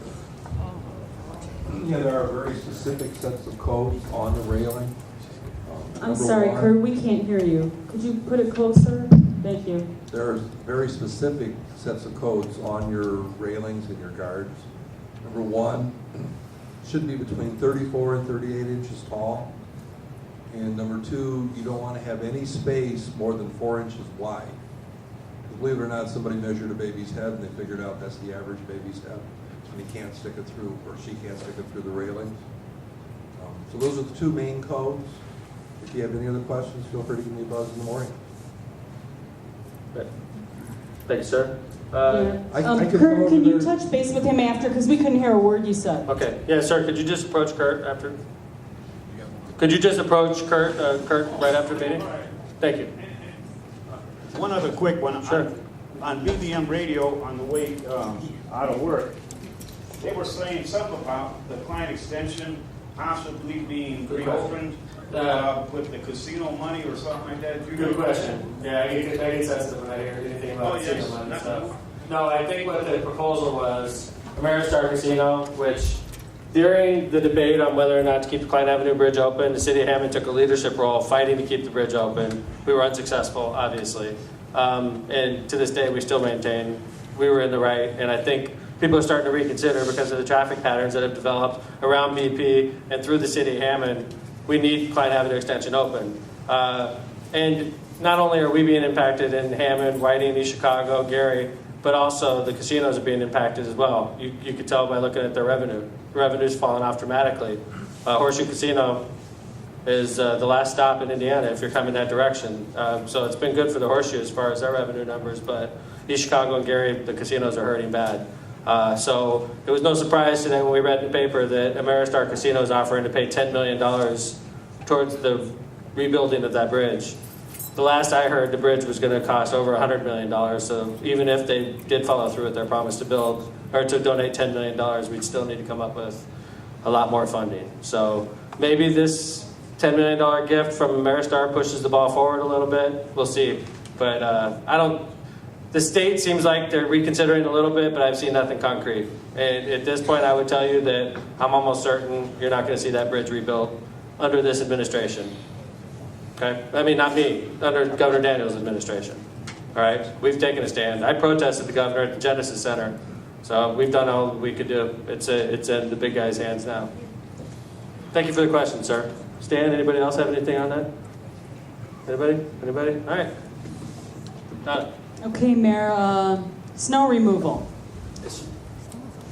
Why does the city push snow off Kennedy Avenue, 4 lanes onto parking spaces along Kennedy and onto the sidewalks? Especially when the snow falls heavily, this creates no parking for customers and sometimes 2, 3, or 4 foot tall snow barricades for the business owners trying to earn a living for an extended period of time, 1 or 2 weeks long. Where's this at? Kennedy. The last part? I didn't understand the last part. I mean, It takes 1 or 2 weeks for them to clear the snow from their customers' parking spots. I mean, we hear this all the time. I hope that, I think, about the last blizzard that we had. I can tell you that not only was the street department working very hard, but the fire department was working very hard, the police department was working very hard, sanitation and recycling and streets and parks and anybody that had a truck with a plow was pushing snow. We were doing everything we could. It didn't matter if your job was to pick up recycling. During that week, your job was to push snow and to clear the streets. And in one of the worst snowstorms we've had in a very long time, it started on Tuesday night, went all through Wednesday, and by Thursday, you could get around fairly well. By Friday, it was even better. And by the time you got back to work on Monday, it was like we didn't even have the storm. Now, a lot of other areas were a lot worse. Some areas were better. I think overall we did a great job. So are we talking about that blizzard event or are we talking about in general? That's the first question I wanted, because I've heard people complain about the response that we had during the blizzard. I think it was exceptional, and I know how hard the people worked in the city of Hammond, so granted, you're not going to make everybody happy. I understand that. So I guess in general, we're going to pass the microphone. Welcome to Mayor's Night Out. I see Gary's not here today. No, during the blizzard, especially on Kennedy Avenue, all we have is that there's smaller sidewalks than usually because it's a 4-lane street. So we really have nowhere to push it to that, and then we have to worry about getting out there to get it up the sidewalks in another matter. Usually the park department helps us out. And it may take more than a couple of days, but after that blizzard, it probably was a week or better. I don't know what else we could do I mean, there's no place we can put the snow. We had to use payloaders, front-end loaders, and dump trucks to remove what we had out there. And Kennedy Avenue was one of the biggest projects we had. And if we didn't have the payloaders, we actually hired out payloaders. What was it, Rick? To the tune of $90 million or $90,000, $70,000, $90,000. $61,000. We hired out extra payloaders, not even City of Hammond vehicles, extra. In addition to the entire fleet of vehicles, payloaders, their whole purpose in life was to scoop snow and relocate it so that we can get it off the streets. I mean, what we were dealing with in that situation was nothing that I've ever seen as your mayor. I don't know, I mean, the street department guys have been around a lot longer than that, but that was about as bad as it gets for a snowstorm in northwest Indiana, in my opinion. I think we handled it as well as could be expected.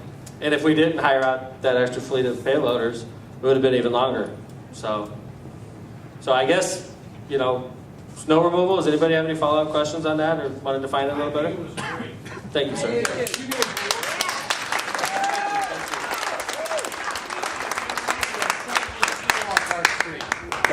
job. guy out there at One of those midnight. payloaders. Yeah. they were We, very good. the street permit, you guys work pretty much 36 hours straight before you, I mean, how long did you guys work straight? I mean, what's it start? We were on like 42 hours. 42 hours straight. I mean, and the thing is, we sent them home, because you have to send them home after that long, and they have to be able to sleep, okay? So they go home and they sleep, and I drive around the city, and I'm looking at the streets, and I'm stressed out. I'm like, oh my gosh, we got to get these guys back out again, because we needed them out. It was Wednesday night. I was driving around at like midnight, and it was one of the worst calls I've ever made, because I know how hard these guys have been working, basically 2 days straight. I call Gary Gleason up, and he finally gets to sleep. I call him, I was like, hey Gary, how's it going? It's like midnight. He's like, oh, hey Mayor, what's up? I'm like, you got to get your guys up at 2 o'clock. You got to get them out again, because when you guys show up to work Thursday morning, we want to make sure that the streets are clean. And that was a hard phone call to make, but you know what? Gary got their guys up at 2 o'clock in the morning or 4 o'clock or whatever time it was, and by the time you all woke up on Thursday, you had a commute. It was possible to get, even if you didn't have a four-wheeler. Those guys worked real hard. And I felt bad calling them out again, but we needed a job. We needed to do the job. And it just wasn't street. It was anybody that had a plow was pushing snow. Didn't matter what your job was. So, I mean, anybody, it seems like we're talking about snow removal. Does anybody have any follow-up questions? Yeah, sir. Yes, I do. In regards to pushing the snow off, it's a matter of, after a period of time on Kennedy Avenue, it seems as though that the snow was relieved off the streets, but they were piled up on the sidewalks and in front of all the businesses for weeks, and it was impossible for the city to remove them. Has there been any consideration, like in the city of LaPorte, where they push the snow and when there's a blizzard, let's say, to the center of the street, and then their payloaders pick that up? You know, because what's happening is they're pushing it to the side of the street. First of all, they don't allow place for people to park, so the people that are parking to try to get to the businesses are encroaching on the the 4-lane road, creating just 2 lanes. I love the city. The city of LaPorte's a beautiful city, but it's laid out a lot differently than Hammond is. It's beautiful. It's spacious in a lot more ways. I don't know. I mean, I'm not an expert. I don't drive a truck. What do you think about? If we push snow to the middle of the street, using Kennedy Avenue as an example, we had to get 9 loaders just to get out of the snowstorm. You take a lot more loaders to clear Kennedy Avenue off from one end to the other, and it'd be nothing but a traffic hazard. Because they're going to cut down on lane if you push it to the middle. You're only going to have 1 lane of traffic, either north or south. So putting it in the middle of the street would not be a good idea. It's a tough situation. When we're going through something like that, I think what you're saying is we need to be more sensitive about where the snow ends up. And we're saying at the same time we have to clear the streets as good as possible, because people still want to get around even in a blizzard. You know, we learned that. Tuesday people were still driving. Wednesday they finally started calming down, but Tuesday night was a nightmare. So I understand what you're saying. I appreciate your question. We do. And you know, I wish Gary Gleason was here to hear it, but I promise you I will follow this conversation up with them. You know, we've talked about with snow response, we clear the streets, okay? But in addition to that, do we have further responsibilities? Like, do we, you know, have to think about where the snow ends up? Of course we do. We've had the issue come up in previous mayor nights where kids can't walk. We were talking about, well, why don't we have like a path system where there's an actual path that maybe the park department maintains so that kids don't have to walk on 175th when they're going to Gabbard, you know? Maybe we have a path that the city maintains so that the kids always have a walking path so that they don't have to go into the streets. You know, there's a lot of areas we could go with this. We actually talked about that before. We never followed through with it. But, you know, this is coming from the same vein as, in addition to clearing the snow off the streets, what's your responsibility, City of Hammond, you know? You know, do we have to have places to push the snow? I mean, these are issues I guess we have to talk about. But I want you to know, though, in that blizzard, I think it was like a war. It was like a battle, and we were just trying to keep things, you know, normal, and it was a tough situation. So I appreciate the question. Any other follow-ups on snow removal? Well, this has nothing to do with snow removal. It's about Kennedy Avenue. Yeah. The businesses are worried about people not being able to park. Well, warmer weather's coming on. I hope these businesses clean up their area around their stores and everything else. It looks like crap. Okay. All right? I walk down there and crap's everywhere. Okay. Go out and clean up your business. I clean up around my house and keep it nice. Thank you. Murphy? All right, I get it. I was the one that followed up with you a long time ago about having the paths clear for the children. Yeah. But I have to respond to his comment on the businesses. We do have a business on Kennedy Avenue. And we appreciated all the work Hammond did to get those roads open. I got to work on Thursday, and a lot of other people couldn't. As to that, as business owners, we have some responsibility for keeping our own sidewalks clean. I know the businesses would like, it was an inordinate amount of snow. We had a snowplow come through. At one end of our business, we had a 15-foot high snowplow. I apologize to all the pedestrians that didn't get through for a week and a half, but the rest of my sidewalks were clean. So as business owners, we have to take some responsibility for the inordinate amount of snow out there. That's my only comment. Thank you. Appreciate it. Any other questions about snow removal? We're always open for suggestions. I mean, we're always open for suggestions, and this is stuff we have to think about. I agree. Questions? All right, Donna? Okay, moving forward, Mayor, is Mr. Haskins here? There's not really a question here. What, just a statement about the hours? Okay. There's a daycare at 7040 Woodmar that has a non-city trash pickup at 7:30 in the morning every Saturday. Also, all winter, their snow removal is done during midnight to 3 a.m. time frame. Can that be stopped? I know exactly what you're talking about. That's towards my neighborhood. It's one of those situations where it's been a business for a while, but it's, Brian, you know about the situation, right? City planner Brian Poland, 7040 Woodmar. It's a daycare center in a house. They converted the house into a daycare center, right? And it doesn't have city pickup because it is a business. You know the one I'm talking about, right? It's right across the street from Purdue Cal. I don't know. Yeah, Kelly?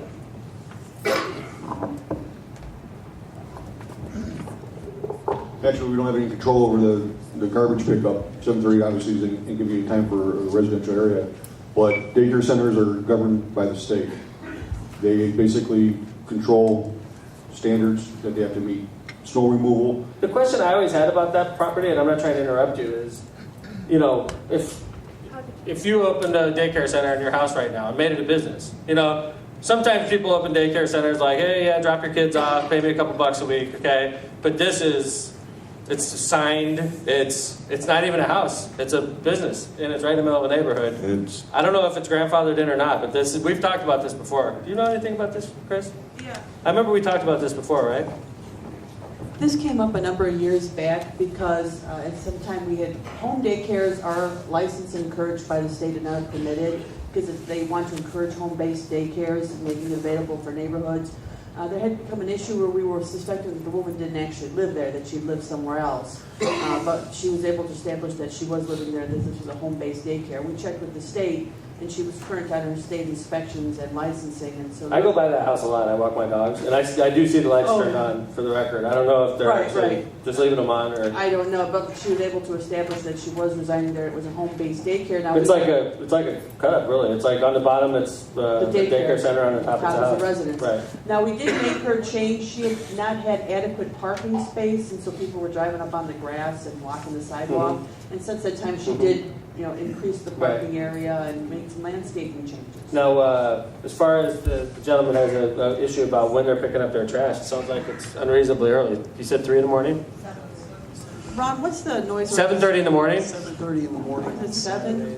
Oh, on Saturdays, yeah. It's Saturday morning, it's every 7:30. And It's allowed Mayor- 7 o'clock to 7 p.m. 7 a.m. to 7 p.m. is authorized. I want to think about changing that. Well, I mean, it's possible. I mean, that's what we'd have to do, though. We can't just change the law midstream, We'd have to actually change it. What about at 3 o'clock in the morning, snow removal, complete with a truck and a plow in front of it? I mean, that's got to violate a city ordinance, doesn't it? Don't forget our city plows, or I heard them going past I my know. house at 3 o'clock in the That's morning during the blizzard. Sir, I sympathize with you on this situation, because I always question, and I know early on we questioned it. After a certain amount of time, Chris, if you have a business operating for a certain amount of time, is there like an adverse possession type of argument where They'd actually, the grandfathered in, so to speak? We first started investigating this back in 2004. Right, when we first got in, right. Right, it's been there for quite a few years. Well, it was there previous to that for a Correct. long time. No, I'm just saying, the first time we became aware of it was Right. 2004. But it was there way before that. Correct. So, It's one of those situations. It probably should have, when it first appeared, sir, what probably should have happened is we should have we didn't have code enforcement then, but somebody show up and say, you can't, like right now, if you said, you know what, instead of living here, I'm just going to turn it into a McDonald's, right? Starbucks would be great, because then we could actually have a Starbucks in Hammond. That'd be outstanding, but your neighbors would be upset because people would be showing up for Starbucks at 5 o'clock in the morning, right? But that's the problem is, the city, and I don't know who it was, it could have been my father when he was mayor, dropped the ball when this business opened. And I don't know if it was under my father's administration or if it was under the previous administration. It wasn't under this one, it was already there when we got there. But that's when the problem occurred, and it should have been stamped out at that time. Now we're just sort of working with the pre-existing condition, basically. It's a tough situation, sir. I know exactly what you're talking about. I live close by it myself.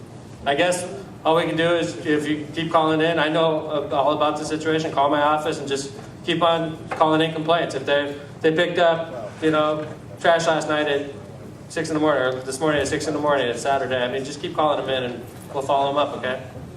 All right, thanks for the question. Sorry about that. Whew, tough mayor's night tonight. And it keeps coming. Nice, thanks. Okay, I think code enforcement for this one. Would it be possible to clean up the area at the intersection of Ridgeland and 167? I've talked with Wayne in code enforcement several times since '09, and nothing gets done. It's a mess, and we look at it every day. We have cut that property, we've hired a contractor to cut that property. There's also some dumping that goes on there, street department's frequently picking that up. Matter of catching the people dumping it in the act or getting a plate number, we can chase it back to them. It's hard to cite somebody when you don't know who's doing the dumping. That area also is part of the Walmart area. I don't completely know what portion is theirs, but we do cut it during the summer and spring. It's every 2 weeks. If there's something that is unusual, if there's something that is dumped out there, call code enforcement, 853-6447, let us know. We'll get out there if we can catch who it is. Great. If not, we can maybe talk to the street department, have a payload to pick it up. Thanks, Doug. We have called and nothing gets done. Yes, they have cut the grass. It's not every 2 weeks. It's possibly twice through the summer. That has been really taken care of nicely, and we do appreciate that so much. We put up with a lot. We try to keep up our neighborhood. I live on Ridgeland. But every day, right at the intersection of 167th and Ridgeland, that is just a dumping ground, catch-all for all the plastic and paper and other things that people have dropped in there. It's a wooded area. It's taken years to even find out who owns this little parcel in there. The last we were told is that the Hammond Redevelopment Department Commission owns that piece of land right there. I don't understand why that can't be cleared out. Mayor, as far as the paper picking up, I might be able to talk to Henry Boyda with the judge and graffiti removal, and if they have some people doing community service, have them police that fence line. There is a lot of trash that gets caught up in that fence line. To pay a lawn contractor to pick that up would just be ridiculously expensive. We'll keep an eye on it, and I'll talk with Henry tomorrow and see if we can work something out as far as getting that police line. She says that it's a city property, is that true, or? Not to my knowledge. I don't believe redevelopment owns that portion. I believe a portion of it is the Walmart property, and the other portion, I don't believe it's redevelopment. I will check into that also. All right, we'll follow this up tomorrow, okay, man? Thank you. Yeah. Continue? Yeah. Couple for parks regarding trees. Ms. Morales has a question regarding the new ordinance Which that's one? in place. Okay. Hi, Ms. Morales. Hi, how are you guys? Good. I want to know what the ordinance is. I know, Kelly, we've talked. I want to know what it is that you guys tell me that there's something in place and nothing's being done. Which ordinance are you talking about? The tree ordinance about taking down the trees. Mayor, There was just a case that was decided last year which says that property owners in residential areas, which most of Hammond is, have a duty to maintain the trees on their property. And if it appears that a tree is dying, which only a tree doctor knows for sure, but if a tree appears with reasonable certainty that the tree is dying, the city will cite that person, the property owner, and tell them to remove the tree. And now they go to court, which they have their due process, and they have to bring in somebody to show that the tree is perfectly healthy. However, if the judge agrees with the city that the tree is dying and is a danger to the neighbors or passing cars or pedestrians, he will order the tree cut down. And if the owner will not do it himself, the city will do it and bill the owner, put it on his property taxes. However, in order for this whole process to start, if there's a nuisance tree, you got to call it into code. Code's not just driving around in the middle of winter looking for trees that look dead, because all trees look dead in the middle of winter. So as soon as spring comes, we'll be able to spot the dead trees. But if you know of a really good dead tree, please do let us know the address so we can cite the owner. Wait a second. First and foremost, Ms. Ellis, right? You know me. You know what tree I'm talking about. We had a new roof put on our house, new gutters, the neighbor's tree, and Kelly, you know this tree. Absolutely. It came down, took out 24 foot of my fence, took out my back gutter, and took out part of my new roof. I had to pay for it. May I, that was before the ordinance was passed. We did not have an ordinance that I addressed the tree issue. understand that. However, in the meantime, you asked me to send you the letter that my insurance company asked me to send the homeowner, which I did. You also emailed me and told me that I gave you enough information that something would be done. But I had to wait for due process. Patience is a virtue. I understand that. We're going into spring. The tree that hit your house, ma'am, was that on somebody else's private property? Yes, it is. And since then, they have vanished. You guys have been trying to inspect the house because it's so bad. So now the basically, bank if I'm understanding owns it. correctly, ma'am? If I'm Pardon me? understanding correctly, at the time we didn't have an ordinance that says property owners have to maintain their trees, okay? And somebody's tree fell on your house causing damage, which is a horrible thing, and you made a claim with your insurance company, obviously. I had no choice. I know, obviously, because your house was badly damaged, and you have obviously some type of legal recourse against your property, your neighboring property owner for sure. Well, the point being, Mhm. is this ordinance was on the table and not yet passed. But- I understand that. But, I mean, ma'am, I understand what you're saying. But Go ahead. Man, part of the problem here is the tree itself isn't a dead tree. Now, it may be decaying or whatever. The particular branch that fell and hit your house they had to be removed, had to be cut. The whole tree didn't need to come down. Okay, and that was the issue. We want to make it safe. We want to make sure your property is going to be safe again, but we don't want to just indiscriminately start cutting trees down and start stumping trees. Okay, then why did you go by there, Kelly, and check the tree when we had high winds?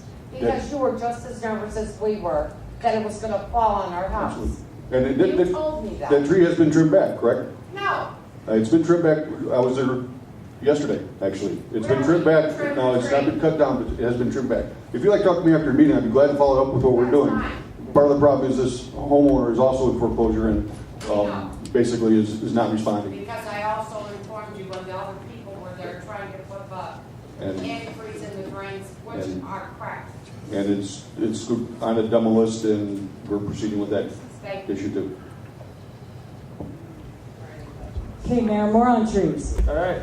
The city planted trees on Kennedy Avenue Parkway. Why does the city tell the property owners that they are responsible for tree trimming and insect control? The branches get so tall you can't reach them. Why doesn't the city plant flowers in the tree surrounds like other cities do? We do have a number of places throughout the city where there are flower pots, as you'll see down the boulevard, you'll see on Holman. That was probably put in under the previous administration. The way I understand it by talking with some of the people within that administration, for example, the tree in front of my house, I have to take care of. It's in the parkway. Why would the park department have to go take care of a tree in front of a business on Kennedy Avenue? Bottom line is, it's just like a homeowner, you're required to take care of that tree in front of your house. That business should take care of that tree in front of their property. How many trees are in the city of Hammond right now? Pardon me? Do you know how many trees are in the city of Hammond? Millions. I was wondering if you guys knew that. Oh, look at it.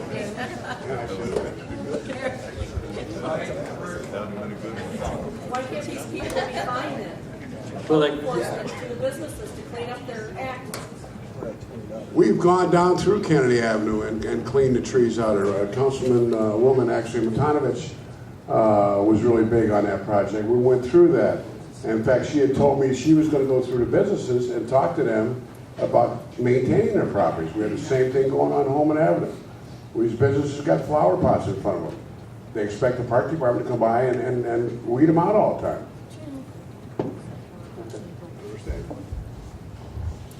You know, Yes. Were you going to say something, sir? I don't know, did she have any follow-up to that, or? All right. Yes, sir. Is there any particular reason that the Hessville Business Association is dissolved? That would kind of help initiate some of this cleanup Absolutely. and tree plantings and so forth? You know, I'd be happy to talk about that. A couple years ago, I was a director of planning and development, and we tried working with the Hessville Business Association on numerous occasions for a couple years. And sadly enough, the real issue is just the people that were involved could not get other people to come out in that corridor to participate. They tried having fundraisers. I know we got the mayor to come out and a few city people to kind of promote a fundraiser and come talk and listen to ways that we can improve the area. Last I heard, probably about a year and a half ago, they still had a couple members who met every now and then. They had a little bit of money still left in their bank account. We're trying to do some beautification type stuff. But I can tell you, if a group of businesses want to get together, the city will be at the table, and sometimes we went to the movies, we went to the meetings. Movies are fun too over there in Kennedy Avenue. But we went to the meetings, and they would want, a few of the people that were involved kind of wanted us to really get involved. And the city, again, will always be at the table. I can guarantee you, as long as there's any type of activity, any type of particular group, the city will be at the table, but we can't run that group. If they want to get together, if you as a Hessville business owner want to get together and get that started, we will be, stride for stride with you to make it happen. There's a couple other very successful business entities like the Chamber, the Downtown Hammond Council. They're strong and they make a big difference. And I challenge you to do that and let me know. I'll help you any way we can. We'll get the right people at the table. We show up to meetings. We don't turn them down. Neighborhood groups seem like they're thriving in the city of Hammond right now, and it's stuff like that that gets our attention, and we show up because you get a bang for your buck. If you show up to Pulaski Park Neighborhood Association meeting, there'll be 75 people in that room. That's bang for your buck. So if they say, hey, Mayor, would you come to Pulaski Park and speak? You're like, yeah, absolutely. It makes sense because there's 75 residents there. It's that kind of stuff. If you could put a group together and have a significant number of people showing up and participating, you would get attention from the people you needed to get attention from. Okay? We've been hearing a lot from business owners on Kennedy Avenue lately, and it seems that there's a real strong interest in having an organization like that. So I think now would probably be a great time to approach something like that. Okay, Mayor. In the shopping center on Indianapolis Boulevard with Aldi's, what can we expect to see in the strip mall and when? Great question. Mr. Markopoulos has been successful, obviously, with the Aldi's and with the White Castle, relocating the BMV from behind over by the Builder Square where that used to be, and we'll relocate it into the front. It's actually a lot smoother and a lot nicer. I had the pleasant experience of getting my son's driver's license a couple weeks ago, and it was actually very smooth. Now, what goes into the big empty lot on the front that used to house the Kmart, and what about behind it with the Builder Square? That's all been demolished. The old building that used to house the BMV has been demolished.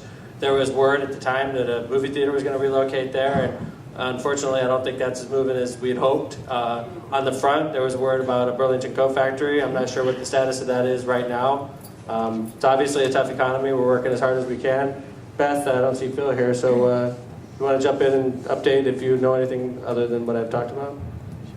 Yeah, I think you covered it pretty well. We haven't had any more recent updates on the prospective tenants for that location. The developer does kind of like to keep his tenants close to his chest out of concern, competition from other developers in other cities. So unfortunately, we don't have an update on a specific tenant for that location right now. movie theater is definitely not going in? I wouldn't say 100% definitely not, but I believe that they're in litigation when AMC took over Showplace to see if they will need to honor the agreements that were in place. There was an agreement in place. There was an agreement in place. With who? Carousel. Did I have my computers mixed up? Right. I apologize. Carousels. Right. So, I mean, the thing is, it's frustrating. We work real hard, you know. Obviously, we've been successful in some areas and we've been unsuccessful in others. This is an area that's in the flood zone currently. It's going to be removed from the flood zone hopefully very shortly. It's going to develop itself. Obviously, as the economy improves, things are going to get better. We do have some things working in other parts of the city. They're, you know, very significant as compared to that, but it's a very important area for us. Yeah, ma'am? Yes, Mayor. Any last minute update on the former Woodmar shopping area? Will that fence stay up along 167th Street, which looks absolutely terrible? You know, initially there was a master plan that hasn't, you know, this is also the same developer that we're talking about that owns Interstate. He also owns Woodmar. You know, his master plan, I'm not sure what it deals with. I know it's a north, south, east, and west. It's total reconfiguration from 165th to 167th. Okay, to everything inside, but it's not moving. Obviously, as we'd hoped we'd see it move. Right now, as you can tell, as you probably know, on 165th, he's building 2 outlets right now. You know, unfortunately, he's working north to south. So by the time he gets down to 167th, it's going to be, you know, a couple years, I imagine. So, anyway. Any other questions? No problem. Anyway, I appreciate you all coming out for Mayor's Night. It's been awful pleasant. So have a nice weekend, everybody. I'll talk to you later.